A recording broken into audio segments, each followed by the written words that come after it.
ஸ்தோத்திரம். உங்க சாட்சியெல்லாம் சேர்த்து வைத்துக் கொள்ளுங்க. அடுத்த வாரம் சாட்சிக்கு நேரம் கொடுக்குறோம். அல்லேலூயா. ஸ்தோத்திரம். நேரம் தேவ வார்த்தைக்கு நேரம் போயிடல. அதுக்கப்புறம் நமக்கு ஹீலிங் மினிஸ்ட்ரி இருக்கு. அல்லேலூயா. ஹீலிங் ஜெபம் இருக்கு. அதனால அதுக்கு நேரத்தை கொடுக்கணும். மத்தியில வந்திருக்கிற அருமை தம்பி சதீஷ கரங்களை தட்டி வரவேற்போம். அல்லேலூயா. ஸ்தோத்திரம். கர்த்தர் நல்லது.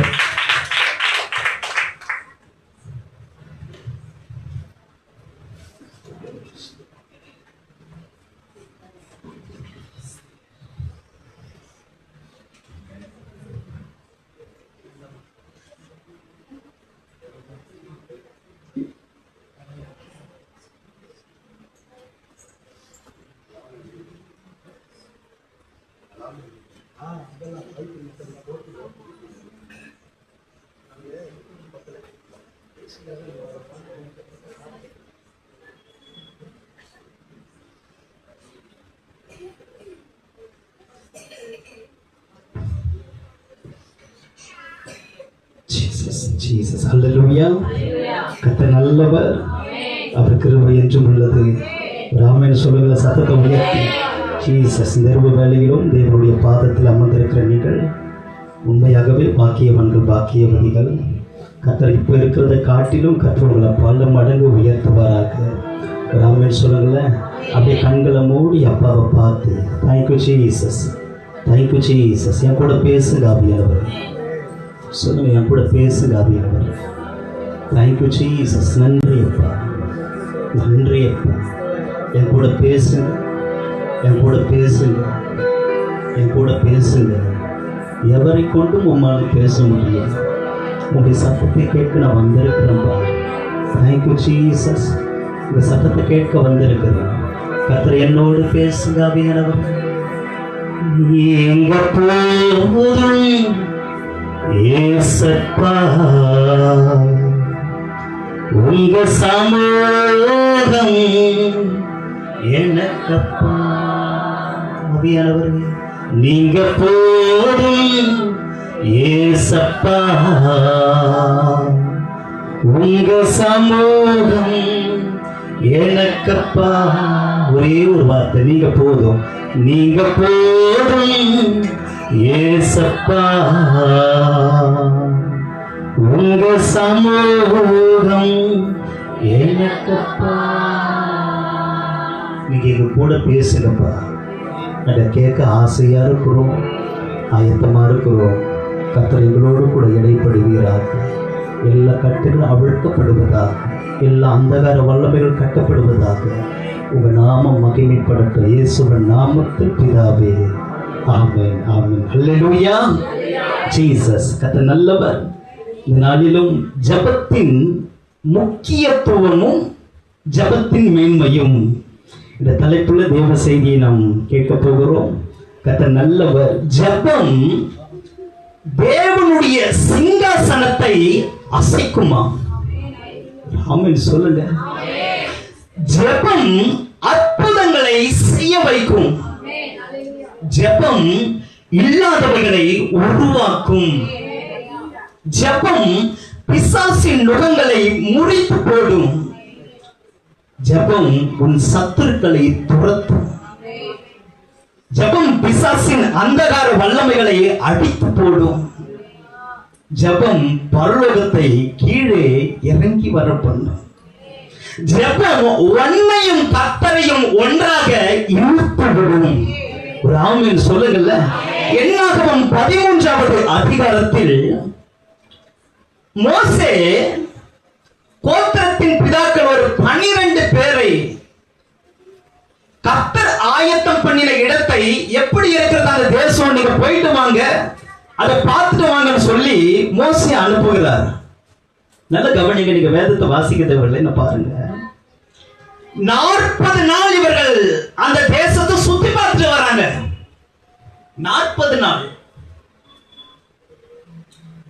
போனது எத்தனை பேர்? 12 பேர். 40 நாள் சுற்றி பார்த்து அங்க இருக்கிற சில உச்சிதமான கனிகளை கொண்டு வந்து மோசே கிட்ட சொல்றாங்க. நீங்க சொல்ற மாதிரி அது பாலும் தேன் ஓடுகிற தேசம்தான், நல்ல தேசம்தான். ஆனாலும் அங்கே நாங்கள் ஏனாக்கின் குமாரரை கண்டோம், அங்கே ராட்சதர்களை கண்டோம்.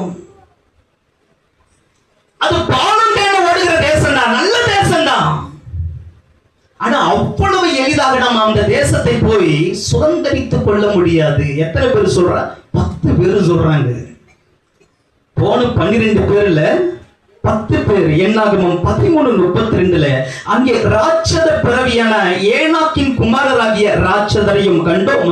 நாங்கள் எங்கள் பார்வைக்கு வெட்டுக்கிளிகளைப் போல் இருந்தோம், அவர்கள் பார்வைக்கும் அப்படியே இருந்தோம் என்று சொல்லி இப்படி இஸ்ரவேல் புத்திரருக்குள்ளே தாங்கள் சுற்றி பார்த்து வந்த தேசத்தை குறித்து துர்ச்செய்தியை பரப்பினார்களாம். அப்படின்னா அந்த தேசம் நல்ல தேசம்தான், ஆனா அவ்வளவு சீக்கிரத்தில் அதை போய் நம்ம சுதந்திரிக்க முடியாது.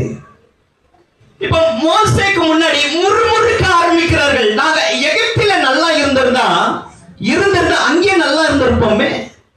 எகிப்தில கல்லறை இல்லைன்னு சொல்லி எங்களை இவ்வளவு தூரம் கொண்டு வந்த, அங்க நாங்க சுகமா இருந்திருப்போமே, நல்லா இருந்திருப்போமே. 10 பேர் முறுமுறுக்கும் போது 2 பேர் மாத்திரம் இல்ல.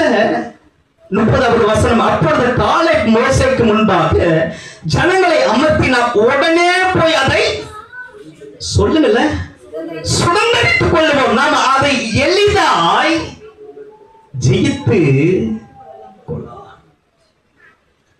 சகோதர, அம்மா, அக்கா, அன்பு தம்பி, 10 பேர் முடியாதுன்னு சொல்லும் போது 2 பேர் மாத்திரம் அதை போய் எளிதாய் ஜெயித்துக் கொள்ளலாம். அப்ப இந்த 2 பேருக்கு மாத்திரம் எப்படி இவ்வளவு ஒரு தைரியம் வந்தது? 10 பேர் கைகளும் திடங்கற்று போன போது 2 பேர் கைகள் மாற்றம் பலனாய் இருந்தது எப்படி? ராமன் சொல்லுகல்ல, அது நல்ல தேசம்தான், அது நல்ல தேசம்தான், அது பாலும் தேனும் ஓடுகிற தேசம்தான். ஆனாலும் அதை சுதந்திரிக்க முடியாது. அங்க நாங்க ராட்சதரை பார்த்தோம், யானாக்கின் குமாரரை பார்த்தோம். 10 பேர் சொல்லும் போது 2 பேர் மாத்திரம் இல்லாத நாம போய் எளிதாய் சுதந்திரித்து கொள்ளலாம். ஏன் இந்த 10 பேரை தாண்டி இந்த 2 பேர் மாத்திரம் விசேஷமா இருந்தாங்கன்னா, வித்தியாசம் இருந்தாங்கன்னா, காலேப் வேறே ஆவியை பெற்றவன், யோசுவா ஆசரிப்பு கூடாரத்தை விட்டு புரியாமல் இருந்தான். அப்படின்னா 2 பேருமே ஜெபிக்கிறவங்க, 2 பேருமே ஜெபிக்கிறவங்க. சோ ஜெபிக்கிறவனுடைய பார்வையும் ஜெபிக்காதவன் பார்வையும் 2த்துக்குமே வித்தியாசம் இருக்கு. ஜெபிக்காதவன் முடியாதுன்னு சொல்லுவான், சான்ஸே இல்லைன்னு சொல்லுவான். ஆனா ஜெபிக்கிறவன் இல்ல, அதை நம்ம எளிதாய் கைப்பற்றிக் கொள்ளலாம், எளிதாய் சுதந்திரிக்கலாம். ஜெபிக்கிறவன் வாயினால முடியவே முடியாதுன்னு வரவே வராது. ஏன்னா ஜெபிக்கிறவனுக்கு நல்லவே தெரியும், கர்த்தர் என் கூட இருக்கிறாரு. ஒரு ஆமென் சொல்லல. அடிக்கடிக்கு என பலப்படுத்துகிற ஒரு சாட்சி, பால் யாங்கிச்சோ, தென்கொரியா தேசத்துக்கு எழுப்புதலுக்கு காரணமாக இருந்தவர் பால் யாங்கிச்சோ. அவர் ஒரு கான்ஃபரன்ஸ் மீட்டிங்ல இருக்கும்போது அவங்க மனைவி போன் பண்ணாங்களாம்.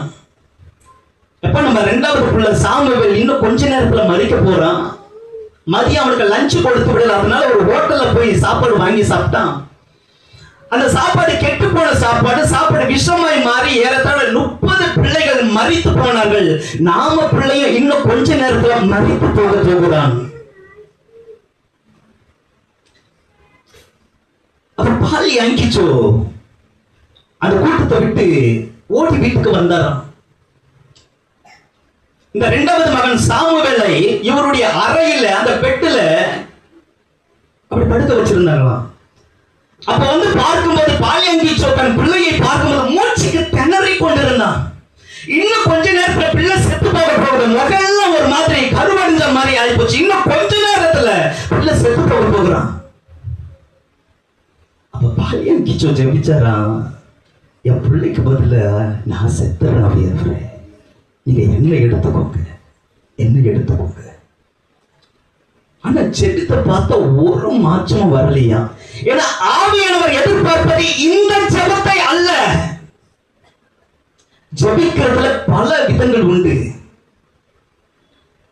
நீங்க என் மகன் இவ்வளவு கஷ்டப்படுறத பார்த்தா என் பையனை காட்டில நான் மறிப்பது நல்லதா இருக்கும். 1 மணி நேரம் ஜெபித்து பார்த்தாராம், 2 மணி நேரம் ஜெபித்து பார்த்தாராம், பிள்ளை மறிக்கிற சிச்சுவேஷன், இன்னும் கொஞ்ச நேரத்துல பிள்ளை சாக போறான். என்ன செய்யறதுன்னு தெரியல, அழறதுக்கு பலன் இல்லை, ஜெபிப்பதற்கு பலன் இல்லை. 2 மணி நேரம் ஜெபிக்கிறாரா, ஒரு மாற்றமும் இல்லையா. அப்ப பிசாசு வந்து காதுல பேச ஆரம்பித்தானா, நீ ஒரு பிரபலமான ஊழியக்காரன், இன்னும் கொஞ்ச நேரத்துல உன் பிள்ளை செத்து போக போகிறான், நியூஸ் பேப்பர் எல்லாம் செய்திகள் எல்லாம் உன் பிள்ளை செத்து போயிட்டான், பிரபலமான பாஸ்டருடைய பிள்ளை செத்து போயிட்டான் செய்தி வரப்போது, சிரிக்க ஆரம்பிச்சானா.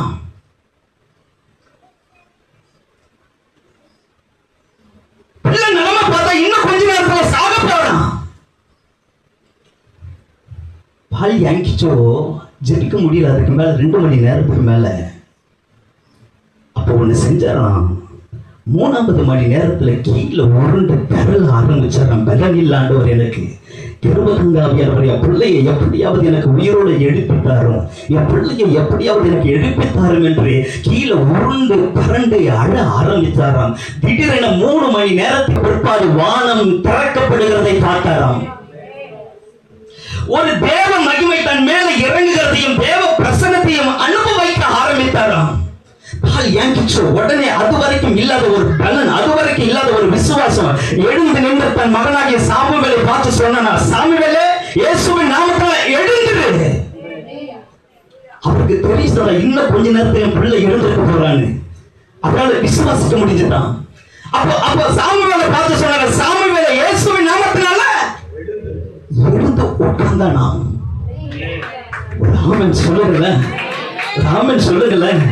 அப்ப இதுல இருந்து நம்ம என்ன கத்துக்கிறோம்னா, நம்ம லிமிட் எவ்வளவுனா ஜெபம் 10 நிமிஷம், அரை மணி நேரம். நீ பேசிடுற, அவர் பேசுறது என்னைக்காச்சும் நம்ம கேட்க காத்திருக்கிறோமா?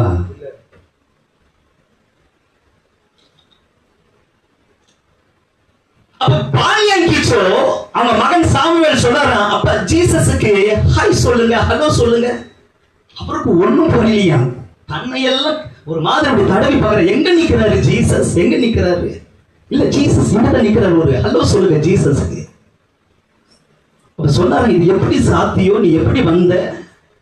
அப்ப அந்த சாமுவேல் அந்த வாலிபன் சொன்னா, அந்த சின்ன பிள்ளை, இல்லப்பா என் சரீரத்துல பயங்கர வேதனை, நான் கொஞ்சம் கொஞ்சமா மரித்து கொண்டே இருந்தேன், என் சரீரத்துல இருந்து என் ஆவி பிரிந்து போகிறதை என்னால காண முடிந்தது. கொஞ்ச நேரத்துக்கு பிற்பாடு நான் இயேசுவின் மடியில படுத்துக் கொண்டு இளைப்பாறி கொண்டிருந்தேன். திரளான தேவதூதர்களை பார்த்து நான் ஜீசஸ் கிட்ட சொன்ன, ஜீசஸ் நம்ம வாங்க பரலோகத்துக்கு போலாம், நம்ம வாங்க பரலோகத்துக்கு போலாம். அப்ப ஜீசஸ் சொன்னாரா, இல்ல கொஞ்சம் வெயிட் பண்ணு, உன் தகப்பன் உன்னைய என்னைய விடுற மாதிரி இல்ல, நம்மள பிடிச்சு வச்சிருக்கிறான், கொஞ்ச நேரம் வெயிட் பண்ண பாப்போம். அப்ப 2 மணி நேரத்துக்கு பிற்பாடு இந்த மகன் சொன்னான், சாமுவேல், ஜீசஸ் நம்ம வாங்க பரலோகத்துக்கு போலாம். அப்ப ஜீசஸ் சொன்னாரா, இல்ல உன் தகப்பன் என்ன விடுற மாதிரி இல்ல. அப்ப 3வது மணி நேரத்துக்கு மேல இந்த மகன் சொன்னாரா, ஜீசஸ் நம்ம வாங்க பரலோகத்துக்கு போலான்னு சொல்லுங்க. ஜீசஸ் சொன்னாரா, இல்ல உன் தகப்பனுடைய ஜெபம் என்னை தடுத்து நிறுத்துகிறது, இன்றைக்கு நீ என்னோடு கூட வர முடியாது, உன் தகப்பனோடு நீ போ அப்படின்னு சொல்லி கீழே அனுப்பி விட்டாராம். ஒரு ஆமென் சொல்லுங்கல்ல. விடுதலை கிடைக்கிற வரைக்கும் ஜெபிக்க, அற்புதங்கள் கிடைக்கிற வரைக்கும் ஜெபிக்க, சுகம் கிடைக்கிற வரைக்கும் ஜெபிக்க, உன் குடும்பத்துல ஒரு மாற்றம் கிடைக்கிற வரைக்கும் ஜெபிக்க, விடாதீங்க. போராட்டீங்க, அவர் சமூகத்துல விடுதலை பெறுங்க. ஜெபிக்க வரலன்னா ஜெப அறையில ஒருட்டு வரலங்க. எப்படியாவது கர்த்தர் உன் ஜெபத்தை தாண்டி போய்விட மாட்டார், உன் கண்ணீரை தாண்டி போய்விட மாட்டார். அவ்வளவு எளிதாக உன் ஜெபத்தை அவர் உதாசீனப்படுத்த மாட்டார். ஆமென் சொல்லுங்கல்ல, ஆமென் சொல்லுங்கல்ல. நீங்க தொடர்ந்து ஜெபிக்கும் போது கர்த்தர் அற்புதங்களை செய்கிறார். ஒரு ஆமென் சொல்லுங்க. ஜெபம் இல்லாவிட்டால், நல்லா கவனிச்சுட்டே வாங்க, ஜெபம் இல்லாவிட்டால் இந்த உலகத்துல நீங்க வாழுவீங்க. எல்லாரும் நான் ஜெபிச்சுட்டு தான் உலகத்துல வாழ்ந்துன்னு இருக்காங்க. ஜெபம் இல்லாட்டா இந்த உலகத்துல வாழுவீங்க, ஆனா உலகத்தை ஜெயிக்க மாட்டீங்க. இந்த உலகத்துல தான் வாழ்வீங்க, ஆனா உலகத்தை ஜெயிக்க மாட்டீங்க. நியாயாதிபதிகள் 15வது அதிகாரத்தில் ஒரு கழுதையின் தாடை எலும்பை எடுத்து சிம்சன் 1000 பேரை கொஞ்சம் குடிக்கிறார். நமக்கு இது பரிச்சயமான சம்பவம், நமக்கு எல்லாருக்குமே தெரியும். 1000 பேரை ஒரு தாடை எலும்பை எடுத்து 1000 பேர் கொஞ்சம் குவித்து போட்டான். இப்ப கொஞ்ச நேரம் கழிச்சு தண்ணி தாங்க எடுத்துக்கிச்சு. யாருக்கு? சிம்சோனுக்கு. 18வது வசனத்தில் அவன் மிகவும் தாகம் அடைந்து கர்த்தரை நோக்கி கூப்பிட்டு, அப்படின்னா சிம்சோனுக்கு ஜெபிக்கிற பழக்கம் உண்டு. ஒரு பிரச்சனை ஒண்ணு வந்தா தேவனை நோக்கி கூப்பிடுகிற அனுபவம் யாருக்கு உண்டு? சிம்சோனுக்கு உண்டு. தேவரீர் உமது அடியின் கையினால் இந்த பெரிய ரட்சிப்பை கட்டளையிட்டிருக்க, இப்போது நான் தாகத்தினால் சக்தி விருத்த சேதனம் இல்லாதவர் கையிலே விழ வேண்டுமோ என்றான். 19வது வசனத்தில் அப்பொழுது தேவன் லேகியில் உள்ள பள்ளத்தை பிளக்க பண்ணினார். அதிலிருந்து தண்ணீர் ஓடி வந்தது. அவன் குடித்த போது அவன் உயிர் திரும்ப வந்தது. அவன் பிழைத்தான். அப்படின்னா சிம்சோன் ஒரு பிரச்சனை வந்தா யாரை நோக்கி பார்க்கிறான்? கர்த்தரை நோக்கி பார்க்கிறான். ஆனா நீ ஜெபிக்கிறத பிசாசு ஒரு நாளும் விரும்புகிறதே இல்ல.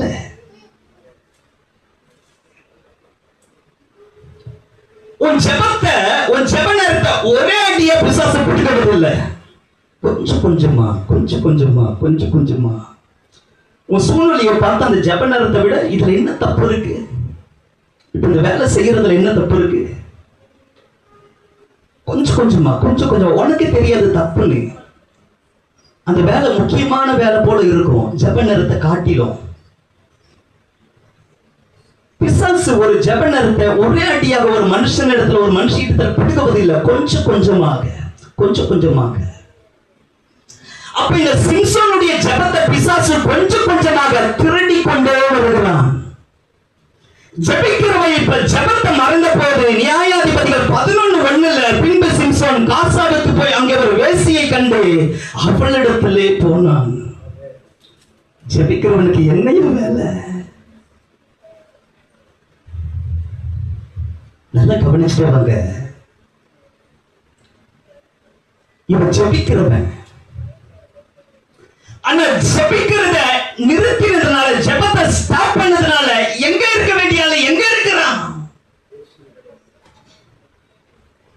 அதை தொடர்ந்து 4வது வசனத்துல அதற்கு பின்பு அவன் சோரை ஆற்றங்கரையில் இருக்கிற தெலிலாள் என்னும் பேருள்ள ஒரு ஸ்திரீயோடு சிநேகமாய் இருந்தான். ஜெபம் அத்தனையும் சிம்சோனை விட்டு போய்விட்டது. ஜெபத்தின் முக்கியத்துவத்தை குறித்து ஆவியானவர் பேசிக் கொண்டிருக்கிறார். உங்ககிட்ட ஜெபம் மட்டும் போச்சுன்னு வச்சுக்கோங்களேன், நீங்க செய்யறது தப்புன்னே உங்களுக்கு தெரியாது.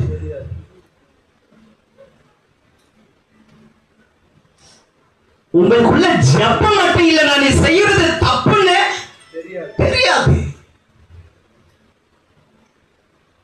இவன் இவன் இவன் பெலிஸ்தரை முறியடிக்கும்படி தேவனுடைய பிளான் படி இந்த பூமியில பிறந்தவன். ஆனா எங்க இருக்க வேண்டிய ஆளு இப்ப தெளிலால் மடியில கிடக்கிறான். இவனிடத்தில் இருந்த ரகசியத்தை பெற்றுக் கொள்ளும்படி தெளியாலோ 4 முறை பேசுகிறார். ஒவ்வொரு முறையும் இந்த தெளிலால் ஏமாற்றுகிறது சிம்சோனுக்கு நல்லாவே தெரியும்.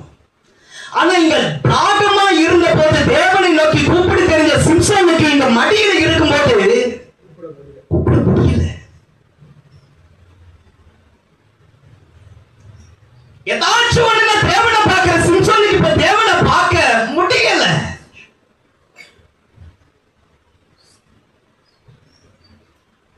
கவனிங்க, 4 முறையும் தெளிலால் ஏமாற்றி கொண்டே இருக்கிறார். என்னென்னமோ சாக்கு சொல்றான். அந்த 4 முறையை கர்த்தரை நோக்கி பார்க்கல, அவன் சுயபலத்துல தான் போராடுறான். ஏன் இந்த இடத்துல சிம்சோன் தோற்று போனானா, அவனால என்ன முடியும் பார்க்கல, தவிர தேவனை பார்க்கவே இல்லை. ஒரு பிரச்சனை வரும்போது தண்ணி இல்லைன்னு தேவன் கிட்ட போகும்போது தண்ணியை கொடுத்தாரு என்ற அந்த ஞாபகம் இல்லாம இங்க படுத்து கிடக்கிறான். 4வது முறை பெலிஸ்தர் உண்மையில் வந்து விட்டார்கள் என்று சொன்ன போது இவன் எழுந்துகிறான். பரிசுத்த ஆவியானவர் விட்டு போனது அறியல. கண்ணு போச்சு. சிங்கம் போல இருக்க வேண்டிய சிறைச்சாலைகளை மாவரித்துக் கொண்டிருக்கிறான்.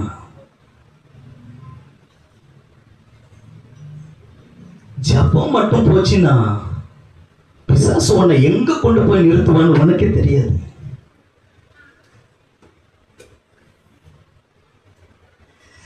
இவன் இவ்வளவு கம்பீரமா இருக்க வேண்டிய ஆள் இப்போ சிறைச்சாலையில மாவரைத்துக் கொண்டிருக்கிறான். கண்கள் புடுங்கப்பட்டு போயிடுச்சு.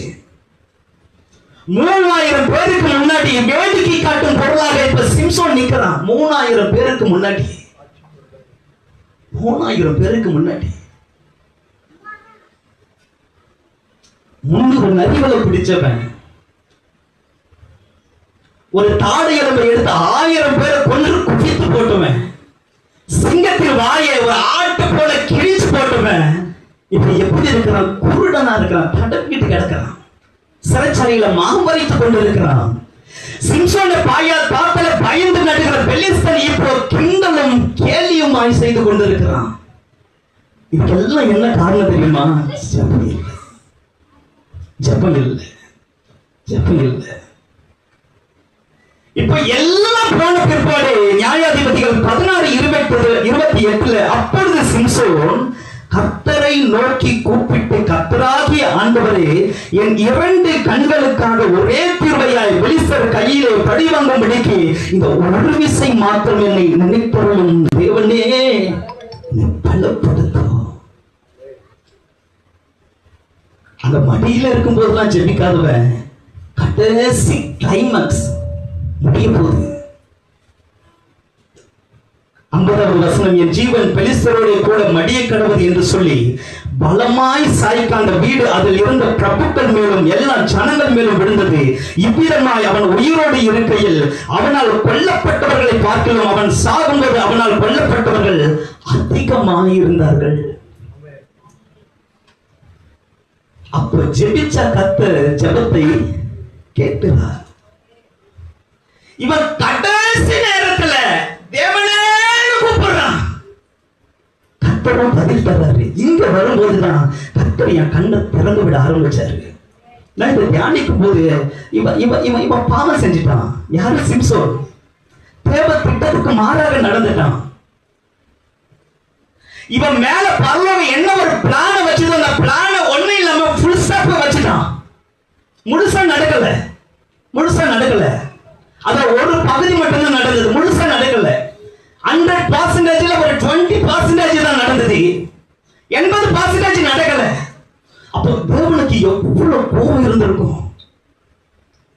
நான் அடிக்கடிக்கு சொல்லுவேன், யோவான் ஸ்நானகனுடைய பிறப்பு, இயேசு கிறிஸ்துவின் பிறப்பு எப்படி ஒரு தேவதூதனால் சொல்லப்பட்டதோ அதே போல பழைய ஏற்பாட்டில் சிம்சோனுடைய பிறப்பும் தேவதூதனால் சொல்லப்பட்டது. அப்ப எவ்வளவு பெரிய ஆளுவார்கள், இவ்வளவு பர்பஸ், இவ்வளவு நோக்கத்தை தேவன் மனசுல வச்சு கீழே அனுப்பினா இவன் என்ன செஞ்சுட்டு நிக்கிறான்? கோபம் இருக்கு இல்லையா தேவனுக்கு? ஆனா இவன் குறிப்பிட்ட போது உடனே பதில் கொடுத்தாரு. அப்பதான் கர்த்தர் எனக்கு சொல்லிக் கொடுத்தாரு, இவன் பாவம் செஞ்சதெல்லாம் உண்மைதான், இவனை விட்டு வந்ததெல்லாம் உண்மைதான். ஆனா சிம்சோன் என்னை எப்ப கூப்பிடுவான்னு அவனுக்காக நான் காத்து கொண்டிருந்தேன். சிம்சோன் தப்பு செஞ்சது உண்மைதான், வந்த நோக்கத்தை முடிக்காதது உண்மைதான். நான் எதை மனசுல வச்சு இந்த பூமிக்கு அனுப்பணும்னோ அதை முடிக்காம அதுல அவன் மண்ணை போட்டது உண்மைதான். கோபத்துல அவனை விட்டு பரிசுத்த ஆவியானவர் எடுத்தது உண்மைதான். ஆனா சிம்சோன் என்னை எப்ப கூப்பிடுவான்னு அவன் கூப்பிடுதல் சத்தத்துக்கு அவன் பக்கத்திலேயே அவன் அருகாமலேயே இருந்தேன். தப்பு செஞ்சுட்டு நினைக்கிறீங்களா? எப்படி இந்த முகத்தை வச்சுட்டு ஜீசஸ் கிட்ட போய் நிக்கிறது நினைக்கிறீங்களா? ஆண்டவர் சொல்றாரு, நீ கூப்பிட்ட மட்டும் போதுமா, நீ கூப்பிட்ட மட்டும் போதுமா. கர்த்தர் அருகாமையில இருக்கிறாரா, கர்த்தர் பக்கத்தில் இருக்கிறாரா? நீ எப்ப கூப்பிடுவன் உனக்காக கர்த்தர் காத்து கொண்டு இருக்கிறாரா? நீ எப்ப கூப்பிடுவன் கர்த்தர் அருகாமையில ஏங்கி கொண்டு இருக்கிறாரா? நீ ஜெபிக்காததுதான் தாமதம், நீ கூப்பிடாததுதான் தாமதம். சிம்சோன் பக்கத்திலேயே இருக்கிறாரு. வேற யாராச்சும் அந்த இடத்துல இருந்ததா சிம்சோனை திரும்பி கூட பார்த்திருக்க மாட்டாங்க. உன் மேல எவ்வளவு பிளான வச்சு, உன் மேல எவ்வளவு நம்பிக்கை வச்சு, உன்னை எதை மனசுல வச்சு இவ்வளவு நோக்கத்தை வச்சு உன்னை அனுப்புன, நீ என்ன காரியத்தை நான் செஞ்சு வந்திருக்கிறன்னு திரும்பி கூட பார்த்திருக்க மாட்டாங்க. ஆனா கர்த்தர் அவன் கூப்பிட்ட உடனே பதில் கொடுக்கிறார். ஒரு ஆமென் சொல்லுங்களேன், ஒரு ஆமென் சொல்லுங்களேன். ஜெபம் உன் சூழ்நிலையை தலைகீழாக மாற்றும். ஜெபம் உன் சூழ்நிலையை லூக்கா 10வது அதிகாரம், மார்க் 10வது அதிகாரத்தில் நம்ம பார்த்தோம்னா பத்திமையை பார்க்கலாம். பத்திமையை பார்க்கலாம். இயேசு எரிகோவுக்கு சமீபமாய் வருகிற போது இயேசு வருகிறார் என்ற பத்திமையை கேள்விப்பட்டு கூப்பிட ஆரம்பிக்கிறான். நீங்க ஜீசஸ் கூப்பிட்டாலே ஜெபமா மாறிடும். ஜீசஸ் சொன்னாலே ஜெபமா மாறிடும்.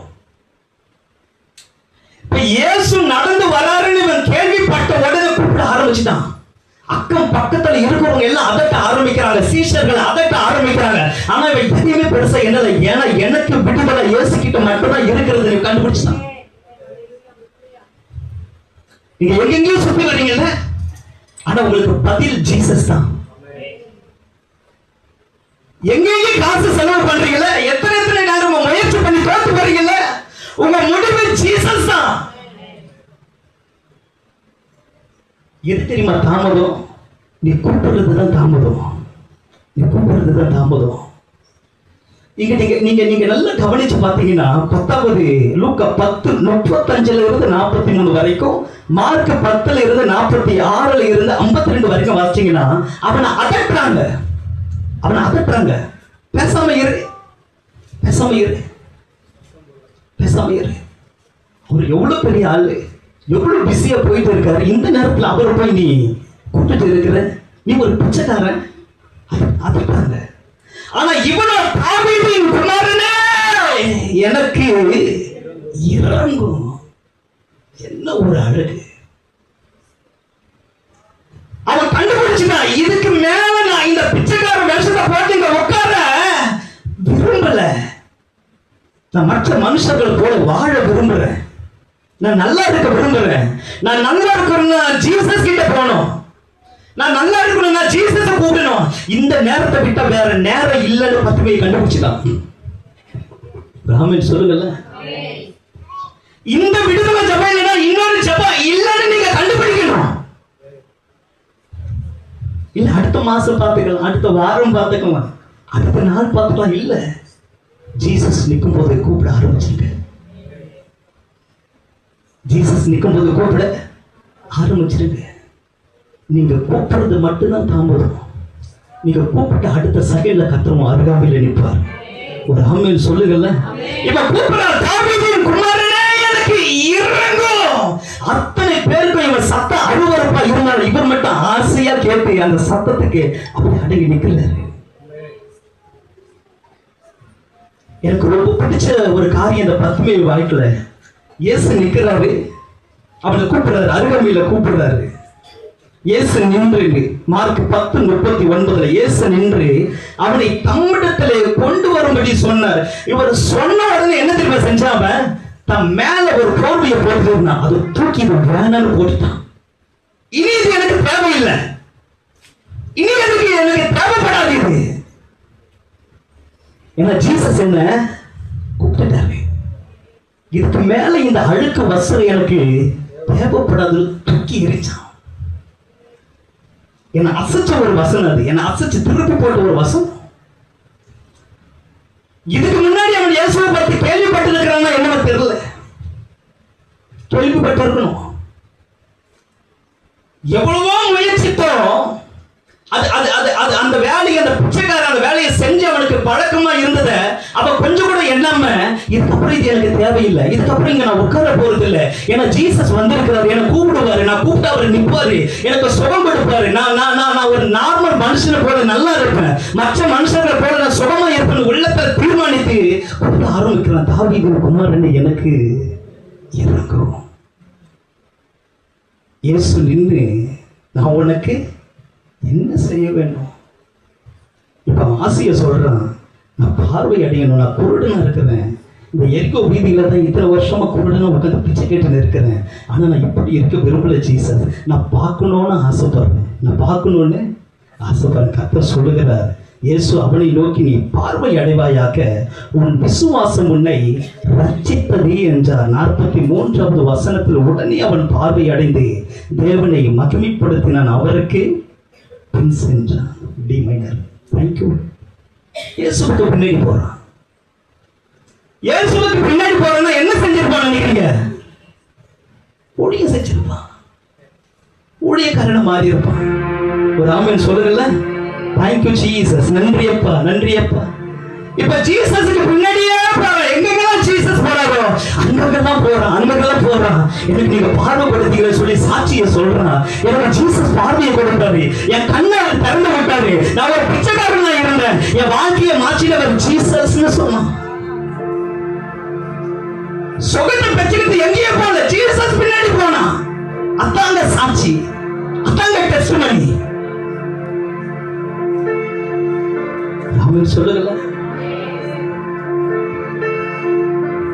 என்னை வாழ வைப்பதும் கிருபையல்லவா, என்னை ஊழியனாய் மாற்றியதும் கிருபையல்லவா, என்னை வாழ வைப்பதும் கிருபையல்லவா, என்னை ஊழியனாய் மாற்றியதும் கிருபையல்லவா.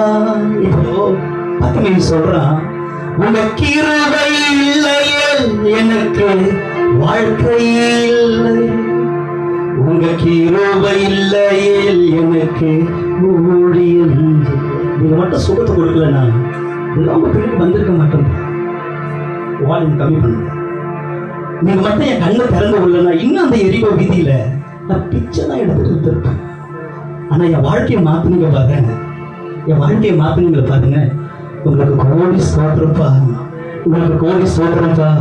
என்னை வாழ வைத்ததும் கிருபையல்லவா, என்னை ஊழியனாய் மாற்றியதும் கிருபையல்லவா, என்னை வாழ வைத்ததும் கிருபையல்லவா, என்னை ஊழியனாய் மாற்றியதும் கிருபையல்லவா.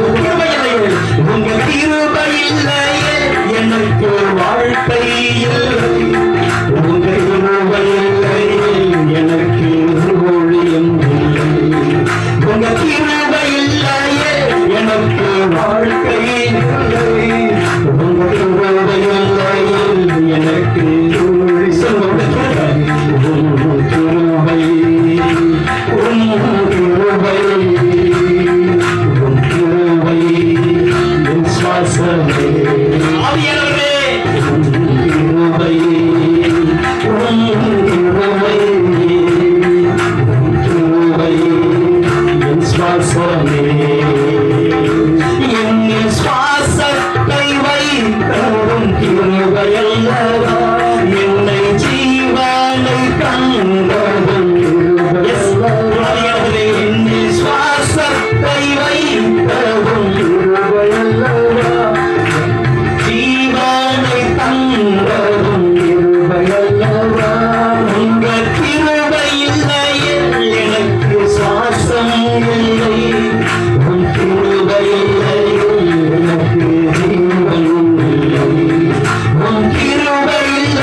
என்னை வாழ வச்சாரு, எனக்கு சுகத்தை கொடுத்தாரு.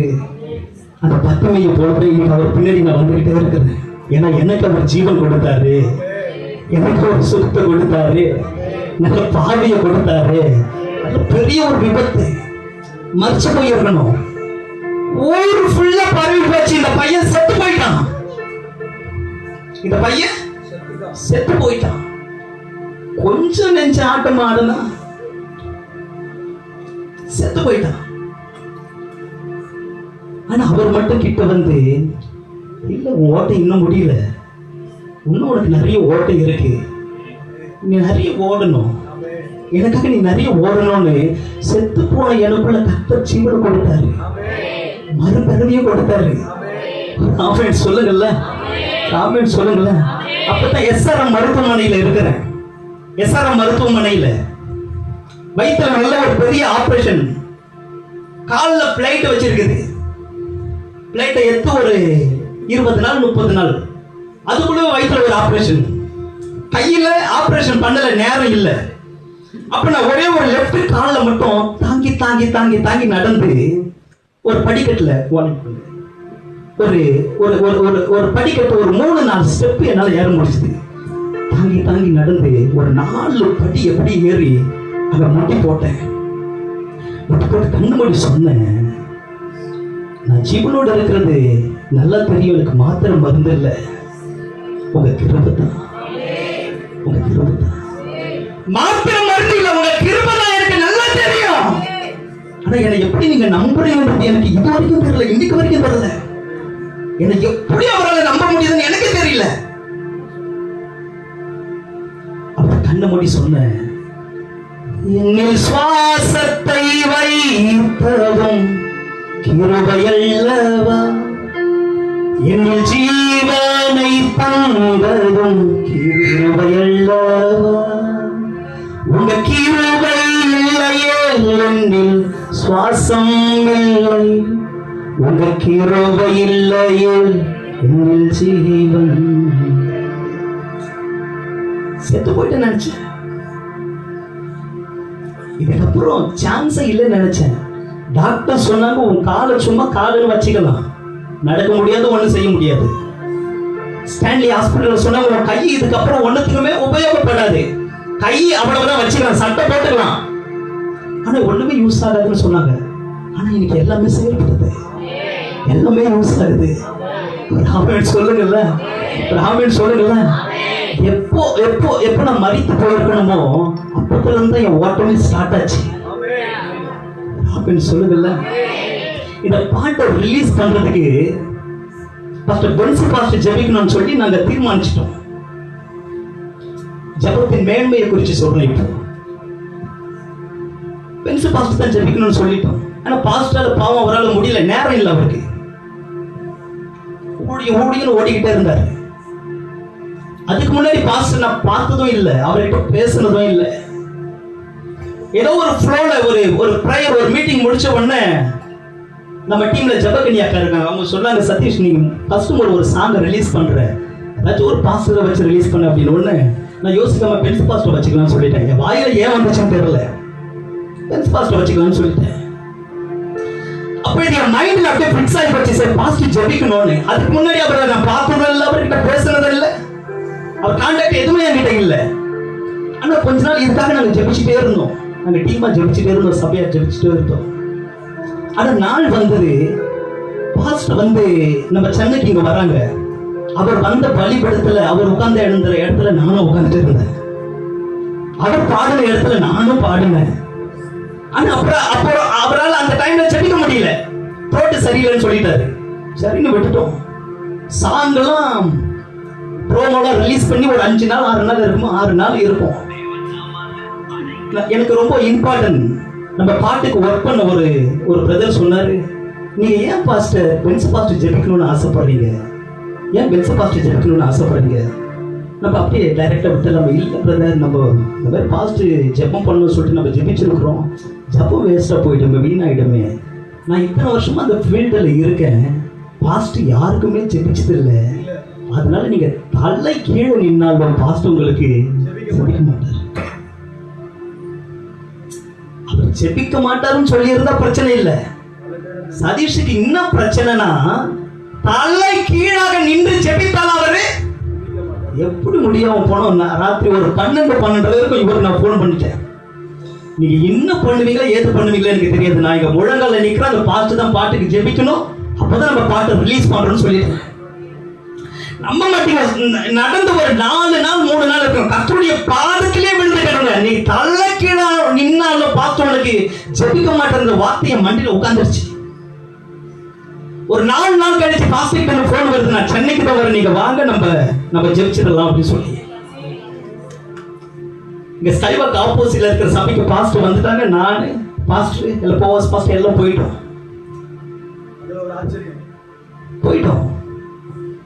ஷூட் நடக்க போகுது, பாஸ்டர் பேச போறாங்க, நானும் அவரை நிக்கிறோம். ஆப்போசிட்ல ஒரு நபர் பேசலாம் அப்படின்னாரு. யார் தெரியுமா சொன்னது? நீங்க தலை கீழே நின்னாலும் பாஸ்டர் உங்களுக்கு ஜெபிக்க மாட்டாருன்னு ஒரு வாய் சொல்லிட்டு அந்த வாய் தான் அங்க நின்று சொல்றது டேக் பாஸ்டர். ஆனா அதுக்கு முன்னாடி அவர் அந்த இடத்துக்கு வர வேண்டிய வாய்ப்பே இல்லை. அவர் அங்க அந்த ஷூட்ல அவர் இல்லவே இல்லை. ஆனா நாங்க போன இடத்துல கேமராவை மறந்துட்டு போயிட்டோம். அதுக்கு அவரை ஃபோன் பண்ணி வர வச்சு அவரு வந்து ஒரு ஆச்சரியப்படுறாரு. பெஞ்ச் பாஸ் போட்டாங்க, அவரா ஜோம் பண்ண போறாங்க, நீ தான் கேமரா பிடிக்கிற, கேமரா பிடிக்க வச்சு ஜீசஸ் ராமன் சொல்லுங்கல்ல. நான் சொல்லுவேன் ஜெபம் ஒரு நாளும் தரையில ஜெபிச்சு ஜெபிச்சுட்டு ஒண்ணும் முடியலன்னு சோர்ந்து போயிட்டீங்களோ, சோர்ந்து போனதுக்கு ஜெபிங்க. அந்த காரியத்தை கர்த்தர் கையில எடுக்கிற வரைக்கும் ஜெபிங்க. உன் பிள்ளையுடைய வாழ்க்கையை கர்த்தர் கையில எடுக்கிற வரைக்கும் விடாதீங்க, ஜெபிங்க. பத்திமையை கூப்பிட்டான், தாவீதின் குமாரனே எனக்கு இறங்குங்க. உங்களை விட்ட யாரால இந்த காரியத்தை மாற்ற முடியும்? உங்களை விட்ட எனக்கு யாரு இருக்கிறான்னு நினைக்கிறீங்க? நீங்க என்ன தாண்டி போயிடுவீங்களா? நீங்க தாவீதின் குமாரனே எனக்கு இறங்கும். வந்திருக்கிற உங்களை என்ன சந்திக்காம நான் உங்களை விட்டுக்கிறதா இல்ல ஆண்டவரே. அவ வெக்கப்பட்டிருந்தா சுகம் கிடைச்சிருக்குமா? அவனுக்கு அதற்கான சொல்லி நினைச்சிருந்தாருன்னா சுகம் கிடைச்சிருக்குமா? எதையுமே சட்டம் பண்ணல. தேவ சமூகத்துக்குள்ள போயிட்டீங்கன்னா எதையுமே பார்க்காதீங்க. உள்ள வந்துட்டீங்க, அக்கம் பக்கத்துல பார்க்காதீங்க. யாரு என்ன சொல்லுவான்னு பார்க்காதீங்க. கையை உயர்த்த போட்டு ஆரம்பிச்சிருங்க. அற்புதம் நடந்து கொண்டே இருக்கும், அற்புதம் நடந்து கொண்டே இருக்கும். இங்க நீங்க கைகளை தட்ட தட்ட இயேசுவே கூப்பிட கூப்பிட உங்க வீடுகளில் அற்புதம் நடக்கும். உங்க குடும்பத்தின் மேல வல்லமை இறங்கும். உங்க பிள்ளையின் வாழ்க்கையில் அற்புதம் நடக்கும். அந்த வியாதியின் பகுதியை கத்தர கையில் வச்சாரு.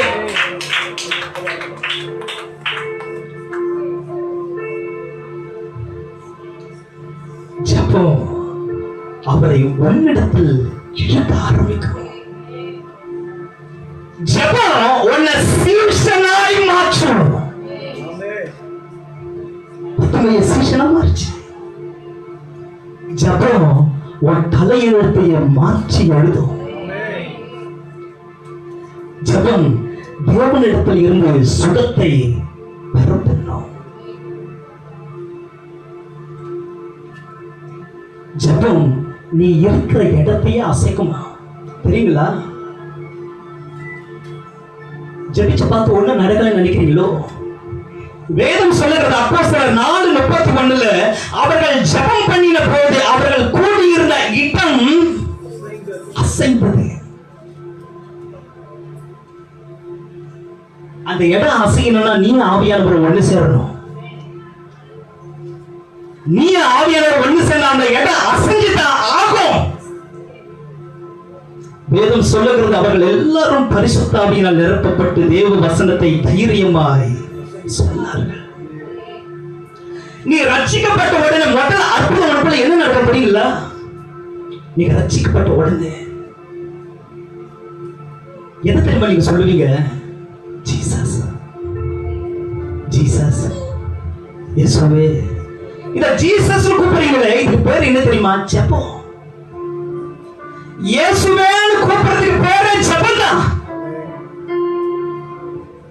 ஆண்டவர் அப்போஸ்தலர் 9வது அதிகாரத்துல சவுலை சந்திக்கிறாரு, அதாவது பவுலை சந்திக்கிறாரு. அவனை சந்திக்கும் போது கண்ணு குருடா போயிடுது. ஒரு கைலாக கொடுத்து தான் அவனை அனுப்புறாங்க. பார்வை இல்ல, கைலாக கொடுத்து அவனை தமஸ்குவுக்கு கூட்டிக் கொண்டு போனார்கள். அங்க கூட்டிக் கொண்டு போகும்போது அனனியா கிட்ட கர்த்தர் சொல்றாரு, இந்த சம்பவம் உங்களுக்கு தெரியும், அதனால ஷார்ட்டா சொல்லிட்டு வரேன். நேர்தெருவு எண்ணப்பட்ட தெருவுக்கு போ, அங்க சவுல் ஒருத்தன் இருக்கிறான். அவன் 3 நாள் பார்வை இல்லாதவனாய் புசியாமலும் குடியாமலும் இருக்கிறான். சவுல் என்னும் பேருள்ள ஒருவனை தேடி அவன் இப்பொழுது ஜெபம் பண்ணுகிறான். நீ ரட்சிக்கப்பட்ட உடனே உனக்குள்ள ஒரு ஊற்று சொர்க்கம் பாருங்களா, அதுக்கு பேரு தான் ஜெபம். நீ ரட்சிக்கப்பட்ட உடனே இடத்தை தேடுவ, எங்க போய் ஜெபிக்கலாம், எங்க போய் ஜெபிக்கலாம், எங்க போய் அவரை சந்திக்கலாம், எந்த இடத்துல போய் ஏதாச்சும் ஒரு மலைவாழ் இடம் அங்க போய் விட்டு போட்டுட்டீங்க. எனக்கு அந்த அனுபவம் இருக்குது. ரட்சிக்கப்பட்ட ஆரம்பத்துல ஏதாச்சும் ஒரு மூலையில ஒரு இடம் கிடைச்சா போய் முழங்கால் படிக்கிட்டு இருப்பேன். ஜெபிக்க தெரியுதோ தெரியல போய் முழங்கால் படிக்கிட்டு இருப்பேன். 2 கையை விட்டு திருவேன். அது ஊற்று போல ஒரு பிரான்ஸ்ல இருந்த நீர் கீழே விழுகிறது போல விழுந்துட்டே இருக்கும். ஆண்டவர் சொல்லுகிறாரு, அதுக்கு அடையாளம் என்ற சவுல் என்கிறவனை போய் தேடி அவன் என்ன செய்யறானா, ஜெபம் பண்ணி கொண்டு இருக்கிறான். அவன் போய் தேடு போறான். அனனியா போய் சவுலை பார்க்கறான், கண்ணுல கைய வைக்கிறான், செதில்கள் கீழே. நீங்க ஜெபிச்சு பாருங்களேன், உங்க கண்ணில் இருக்கிற செதில்கள் கீழே விழும். ஆவிக்குரிய வாழ்க்கையை மூடி போட்டிருக்கிற செதில்கள் கீழே விழ ஆரம்பிக்கும். ஏன் இன்னும் செதில் கீழே விழல? இன்னும் சரியா ஜெபிக்கல. பார்க்க வேண்டியவரை சரியா பார்க்காததுனால கண்ணு மங்கி போயிருக்குது. பார்க்கிற காரியத்தெல்லாம் பார்த்து பயப்படுற, ஆரம்பிக்கிற காரியத்தெல்லாம் பார்த்து பயப்படுற, ஒரு காரியத்தை செய்ய போனா இது விளங்குமா விளங்காதா, கைகூடி வருமா வராதா பயப்படுற. ஏன் கண்ணுல செதில்? உன் பிள்ளைய பார்த்தாலே பயப்படுற. இவன் வாழ்க்கை என்னமா போய் முடியுமோ? சில காரியங்களை பார்க்கும்போது இது முடியாதுன்னு நீ ஃபுல் ஸ்டாப் வச்சிருக்க. ஏன் செதில்?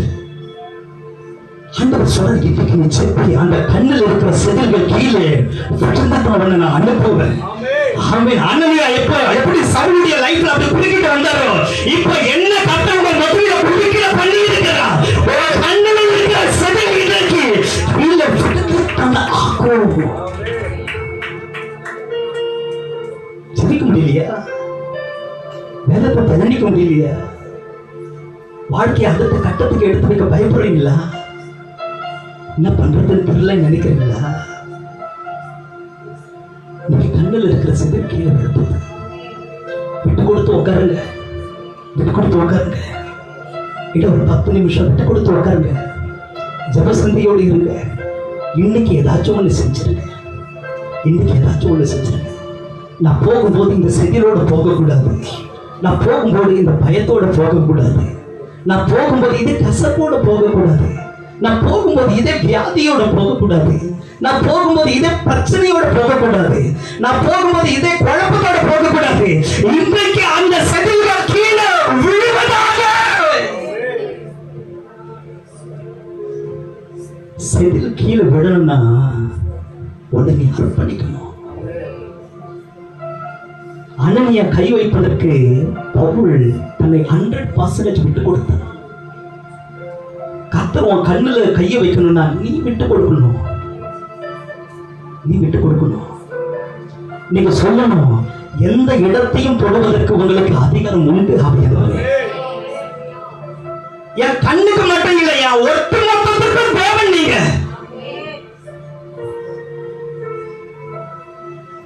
கண்ணில் இருக்கிற செதில் கீழே விழுந்தோம். ஜபம் உன் சத்துருவை சிநேகிதனாய் மாற்றி. நல்லா கவனிச்சுட்டே வாங்க.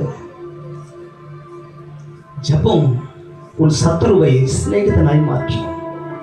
யாக்கோபு பதான் அராமில் இருந்து தன் மாமனாகிய லாபானிடத்தில் இருந்து புறப்படுகிறான். கர்த்தர் சொல்ற, நீ அங்க இருந்து புறப்படு, உன் இனத்தாரிடத்திற்கு போ. நீங்க இத்தனை வருஷம் இருந்தது போதும்.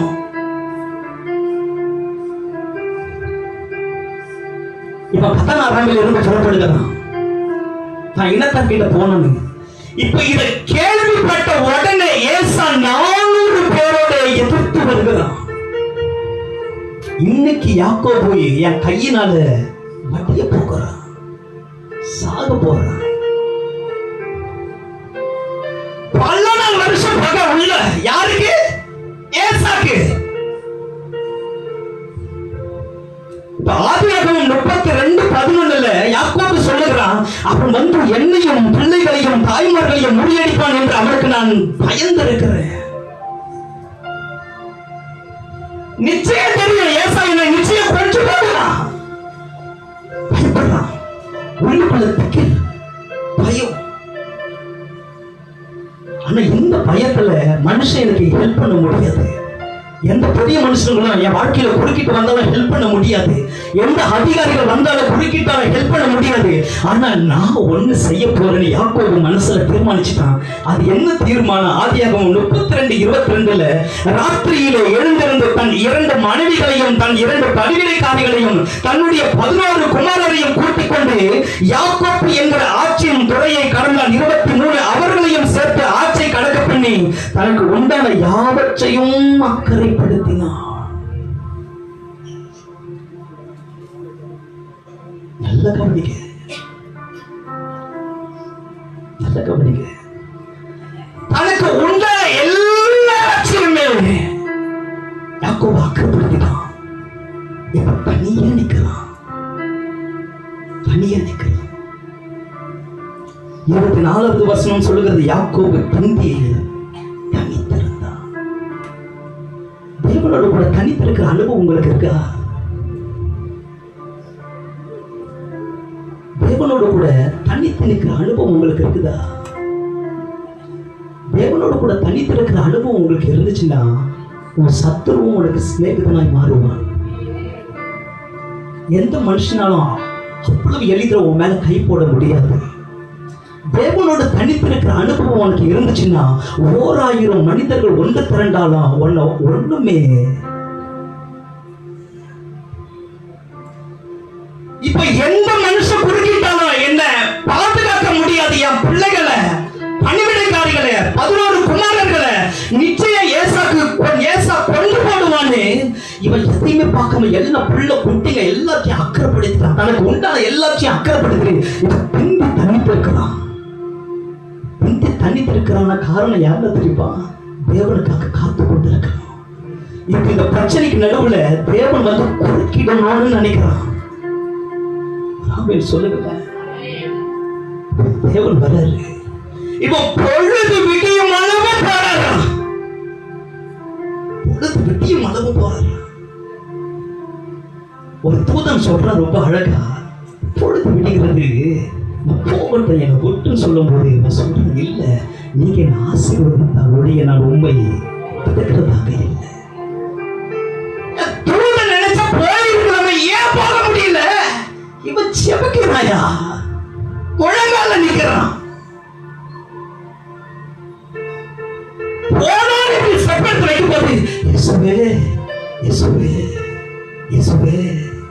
அந்த நாமத்தை சொல்லிக்கிட்டே இருக்கிறான். அப்படி தூதன் பொழுது விடுகிறத போகட்டும் அப்படி மூவ் ஆகும் போது காணப்படுகிறான். என்னுடைய ஆசீர்வாதத்தாலோடு நான் உண்மை இல்லை. ஒரு ரகசியத்தை சொல்லட்டா, நீங்க முழங்கால் படிக்கிட்டு ஜீசஸ் நேர்ல சொல்லிட்டீங்கன்னா அவர்களை தாண்டி போகவே மாட்டாரு. உன் வழக்கை தீர்க்காம அடுத்த பிரச்சனை போய் குடிக்கிட மாட்டாரு. உன் பிரச்சனையை முடிச்சுட்டு தான் அடுத்த வீட்டுக்கு போவாரு.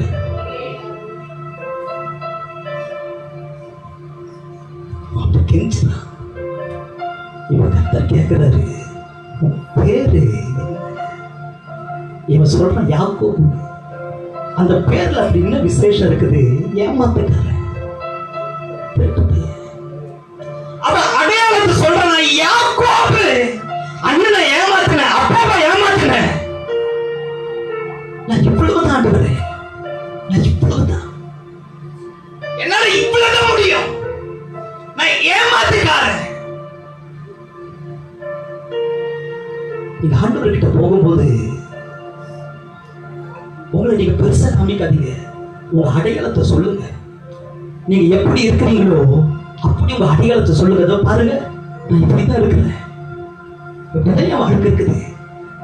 உங்க அடையாளத்தை நீ சொல்லும்போது கர்த்தர் உனக்கான அடையாளத்தை அவர் கொடுப்பார்.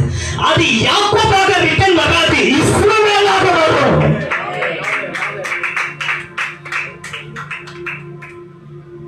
அடையாளத்தை சொல்லும்போது இந்த நூல் உனக்கு நல்லா இருக்கு, உன் இடத்துக்கு ஏத்த மாதிரி இருக்குன்னு சொல்லி கர்த்தர் அந்த அடையாளத்தை உனக்கு கொடுக்க மாட்டாரு. அப்புறம் மனசில் வச்சு அப்புறம் பிளான் பண்ணி உனக்கு கொடுப்பாரு. இனி நீ யாக்கோபு எண்ணப்படாமல் இஸ்ரவேல். என்ன ஒரு அழகு! நீங்க போய் தேவனுக்கு முன்னாடி நில்லுங்க. நான் இன்னைக்கு வரைக்கும் தேவ சமூகத்தில் நின்று நான் போய் இப்படிதான் கெஞ்சுவேன். நான் இவ்வளவுதான் என்னால இவ்வளவுதான் பெற முடியுது, இதுக்கு மேல முடியல, இன்னைக்கு கூட விழுந்து போயிருக்கிறேன், என்னால எழுந்திருக்க முடியல, நான் இவ்வளவுதான் ஆண்டவரே, என்னால இவ்வளவுதான் முடியுது. அப்படி அடையாளத்தை சொல்லும் போது கர்த்தர் அவருக்கான அடையாளத்தை என் மேல போட்டுக்கொண்டே இருக்கிறார். தேவ சமூகத்துல பிந்தி தனித்திருக்கிற அனுபவம் உங்களுக்கு ஒவ்வொருவருக்குமே இருக்கணும். நீங்க மாத்திரம் தேவனோடு கூட தனித்திருக்கிற அனுபவத்தை நீங்க பயிற்சி செஞ்சு பாருங்களேன். எந்த மனுஷனுக்கு முன்னாடியும் நிற்கவே மாட்டீங்க. எந்த மனுஷனுக்கு முன்னாடி நீங்க போய் ஆலோசனை கேட்டு நிற்கவே மாட்டீங்க. எந்த மனுஷனுக்கு முன்னாடி போய் கை நீட்டி நிற்கவே மாட்டீங்க. சரி, இப்ப யாக்கோபு அடையாளத்தை வாங்கிட்டான், இஸ்ரவேல் என்ற அடையாளத்தை வாங்கிட்டான். இப்ப ஏசா 400 பேரோட வந்துகிட்டே இருக்கான். இப்ப என்ன நடக்கணும்? இவங்க வர்ற வேகத்துக்கு யாக்கோபை வெட்டி போட்டிருக்கணும் இல்லையா? அதுதானே நடந்திருக்கணும். ஆனா என்ன திரும்ப நடந்துச்சு? ஆதியாகமம் 33:4 அப்பொழுது ஏசா எதிர்கொண்டு ஓடி வந்து அவனை தழுவி அவன் கழுத்தை கொண்டு கத்தியை வச்சு குத்துவான் பார்த்தா கத்தியை கீழே பட்டு கட்டி பிடிச்சு ஆரம்பிக்கிறான். ஏன்னா அடையாளத்தை கத்து மாற்றி போட்டார். உன் லைஃப்ல மட்டும் கத்துற அடையாளத்தை மாத்தினாருன்னு வச்சுக்கோங்கல்ல, எதெல்லாம் முடியல நினைக்கிறீங்களோ அதெல்லாம் அப்படி டக்கு டக்கு முடிச்சுட்டே வரும். அதெல்லாம் சாத்தியமாயிட்டே வரும். எதெல்லாம் ஜெயிக்க முடியாம நீங்க அழறீங்க, அந்த காரியத்துல நிக்கிறத பார்ப்பீங்க, அந்த காரியத்துல கற்றுக்கிறத பார்ப்பீங்க. அவனை முத்தம் செய்தான், இருவரும் அழுதார்கள். அப்புறம் ஒப்பு கொடுக்க இருக்கிற இடங்களில் எழும்பி நின்று அவன் அப்பாவை மாத்திரம் பார்த்து, இன்றைக்கு என்ன விட்டு கொடுக்கிறேன், இன்றைக்கு என்ன விட்டு கொடுக்கிறேன், இன்றைக்கு என்ன விட்டு கொடுக்கிறேன். நிறைய காரியங்களை கத்த பேசியிருக்கிறார்கள்.